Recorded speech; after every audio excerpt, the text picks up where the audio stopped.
This is the third in a series of talks, lectures, pieces I'm giving about national service. In the second one, I try to explain why the armed forces, particularly the army, did this notorious square bashing that everybody thinks they know about, or to give it its proper name, drill. You either buy the army's argument for it or you don't. It's not my function to convert you. But at least you now know why they do it, or did it, regularly and frequently, at least in basic training. Between 1947 and 1963 altogether, nearly 2.5 million national servicemen did it, and 75% of them were in the army. That's a lot of drill. Oh, and incidentally, all the regulars had to do it as well. So in this talk, I'm not concerned with the accusation that it was petty, mindless and unnecessary. I want to address the other charge, that it was almost an insult to the intelligence. The endlessly repeated and artificial movements were of such triviality and apparent childishness that learning them would not present a challenge to your average chimpanzee. Well, okay. Let us dip into the drill manual that I spoke about last time. What did the drill manual actually say? This manual, like every other set of instructions issued by the Army, started at square one. In this case, standing at attention, standing up straight, standing still, doing absolutely nothing. Well, damn it, anybody can do that. No, they can't. Not the way the Army mean it. Listen to the book. Heels together and in line, feet turned out to an angle of 30 degrees, knees braced, body erect and with the weight balanced evenly between the ball of the foot and the heels, shoulders down and back so as to bring the chest to a normal position without straining or stiffening, level and square to the front, arms hanging straight from the shoulders, elbows close to the sides, wrists straight, hands closed, not clenched, backs of the fingers close to the thighs, thumbs straight and to the front, close to the forefinger and just behind the seam of the trousers, head up, neck feeling the collar, eyes open, steady, and looking their own height. That's over 20 things to remember and to get right. It took care and practice to get any one of them right, but to synchronize them on demand countless times. You couldn't do that without constant alertness, precision, and concentration. And practice. Practice, practice, practice. Now look more carefully at the words. Believe it or not, they were not meant to baffle or annoy you. You know, the Army being bloody awkward just for the sake of it. They were actual practical suggestions.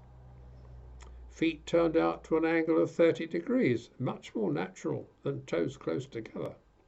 The weight evenly balanced between the ball of the foot and the heels. That made sense too. The broader the base, the better the stability. Shoulders down and back so as to bring the chest to a normal position without straining or stiffening.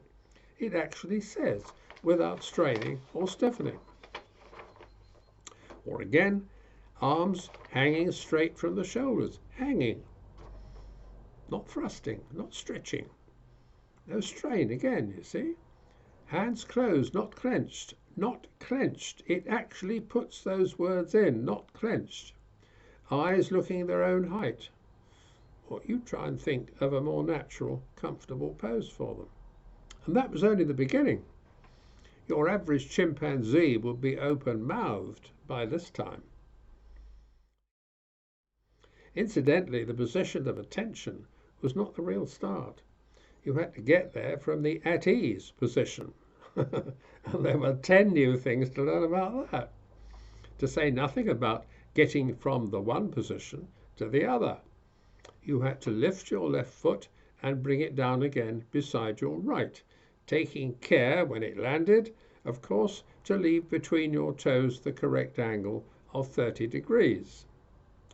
All sorts of things could go wrong. Everyone's heels did not arrive on the ground at the same time, producing a sort of staccato clatter.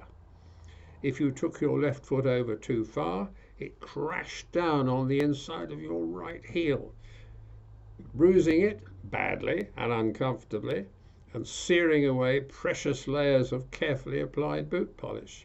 If you didn't take it far enough, there was an awful lot of undignified, furtive shuffling to make up the gap. Arms flailed, hands, fingers and thumbs landed all over the place. Bodies leaned at crazy angles. Don't forget, you were not allowed to look. Head still, eyes up at all times. And this was only the first step, the very first in a huge repertoire of drill movements waiting to be learned. All the recruit had been told to do was lift his left foot and put it down beside his right. And look at the mess he was in. Waiting for him were all the other moves. Starting to march, coming to a halt, turning to the left, turning to the right and right around, turning at the halt, turning on the march, wheeling to the left, wheeling to the right, standing in 3 ranks close together, close order, standing in 3 ranks further apart, open order, marching in quick time and marching in slow time, switching from quick to slow and slow back to quick. And finally, the showpiece, advance in review order, reserved for and much practiced for the passing out parade. By that time, your average chimpanzee had dropped completely out of the equation. If there are still some doubters among you, try a little experiment. Collect a dozen volunteers, line them up on one side of the supermarket car park, and tell them to march. March to the other side, in line, in time, and making sure they all arrive together, still in time, still in line, and still correctly spaced. See what happens. As I've said elsewhere, when the army teaches you something, you generally stay taught. They made such a good job of teaching drill that ever after you might do a whole host of drill movements badly, lazily, sloppily, any other way, but you rarely did them wrong. It's like your army number. You don't forget. Another surprise, we would never have believed it possible, but it reached the stage where we took pride in getting it right. It was a rare recruit who did not want to make a good job of the passing out parade. Out there in the open, in full view of an audience, parents, friends, celebrities, VIPs, maybe even a band. After weeks of practice, who would have wanted to make an idiot of himself?